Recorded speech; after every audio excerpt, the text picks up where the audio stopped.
If you've ever tried to be the calm, collaborative parent and somehow it feels harder than yelling ever did, that's not a character flaw. Most parents are told to validate more, collaborate more, and explain more. But have you ever been shown how to hold clear boundaries without turning into the bad guy? Do you feel like every decision, every negotiation, and every meltdown is being carried on your own back? The weight of it showing up in your own nervous system. So here's what I've learned building this in my own home and with the families that I help. Gentle parenting doesn't fail. It just collapses without structure underneath it. And today I'm going to show you exactly what that structure looks like, why it feels so hard. If you're feeling exhausted, here's what I'm seeing. You're most likely explaining feelings while your child is screaming over you. You may be giving a 3-minute explanation while your 4-year-old is in the middle of fight or flight.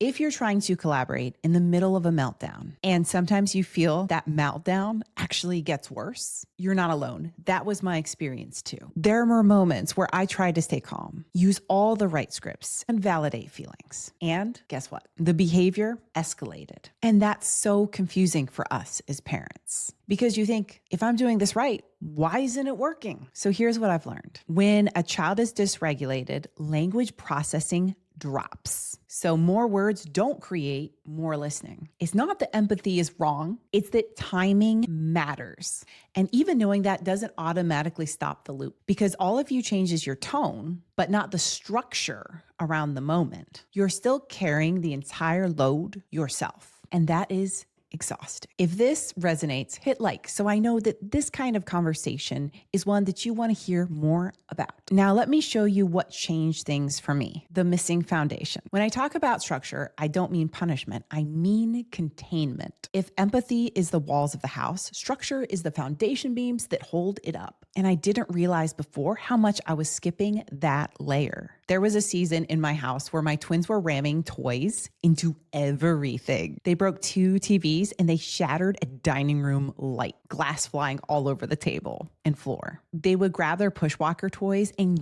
ram them into the oven in the kitchen. I tried validating. I tried redirecting. I tried, let's throw this instead. It escalated. What finally shifted things for my kids and for me wasn't a better script with them. It was environmental design. I removed most of the toys, not forever, just enough to break the cycle. Certain toys were only allowed outside, like their push walkers, and fewer objects were available for them to have access to, which means they had fewer objects to escalate with. And after 24 hours, there was a visible difference. It was actually quite substantial. Then I realized something. Structure reduces activation and amplification, out of control, acting up type behavior before it even starts. And this type structure doesn't just work for my house. It worked for the moms I helped too. One of the moms that I worked with had a 4-year-old who was throwing toys at her and her baby whenever she carried her baby upstairs.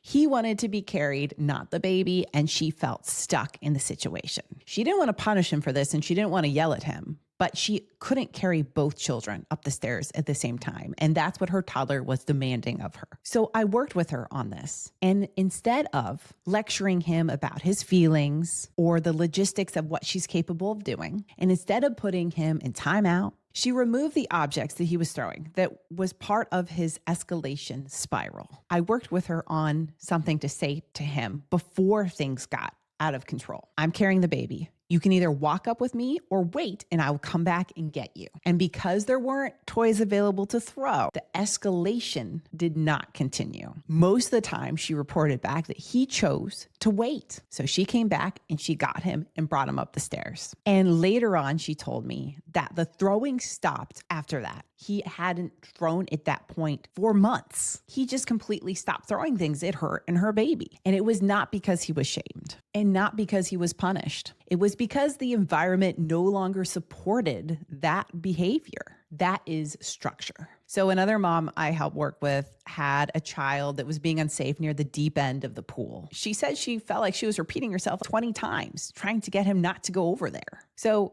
After attending my live cohort classes, she had this great idea and she said to me, I think I want to create some structure, just like I teach. And she said, with chalk, I'm going to draw a circle where he can stand, where it's okay to stand, where it's not okay to go, right? And so he knows exactly where he can be. So I don't have to keep repeating myself and my words mean nothing. I said, that's a great idea. You should try that and report back to me. Well, she did, and it worked great. The visual boundary worked for her son. It was less talking, more containment. Now, you don't have to use exactly what these moms did or even what I did in your own situation precisely. You can use the concept. So if you feel like you're constantly explaining to your child instead of designing the environment, that might be the missing layer. And when we think about this, on my parenting shift ladder, level 4, that is preventative structure. And most parenting advice skips this. They jump right from collaboration, the interaction between your child, straight into the moment that is difficult when your child is resisting or acting out. But without structure, collaboration becomes constant negotiation. And this is where burnout lives for parents. If you feel like you're being calm until you snap, I really recommend you watch one of my videos called Your Toddler Only Listens When You Yell. Here's why, and I'll link it above right here. Now, here's the deeper layer. Level 5 on my parenting shift ladder is regulation first leadership. And this is where a lot of shame gets untangled because many parents think that regulation means preventing meltdowns, and it doesn't. So if you've ever felt like that, that's okay. But we can now take this weight off your shoulders. What it does mean is containment. Let me give you a small example. My boys brought some balloons to a birthday party and we got inside and I had to go back out to the car to get a few things and it was really windy and they wanted to take their balloons back out with me. I knew the balloons would blow away, or at least one of them would. So I decided to make the executive decision here. I could have let the natural consequence happen of them going outside and losing their balloon. But I had to decide if that was worth it and if I was going to let them have that choice or not. And so I decided to say, the balloons stay inside. You can come out with me, balloons stay inside. They were very upset. And it took about 40 minutes for them to calm down from that. I didn't rush to fix it though. I didn't reverse the boundary and go back on it. Fine, you can take the balloons. And I didn't shame them for how they felt, for their feelings. I let them feel their feeling and I just held it. Sometimes leadership is absorbing the emotional weather without trying to control it. You influence your child's nervous system, you don't control it. If you've ever believed or been told that regulation should eliminate or prevent meltdowns, every spike can feel like failure. And here's the thing, toddler and early childhood development involves dysregulation. You're responsible for being the stable yet flexible nervous system in the room. You're not responsible for eliminating your child's own stress response when it comes to parenting with regulated leadership. And that shift alone can feel very relieving because it does separate influence from control. The false binary. Okay, so the debate online is usually framed like this: be strict or be gentle. But that's actually not what the real divide is. Structure without empathy creates shame. Empathy without structure creates chaos. And if that's how your home feels, that is exactly why.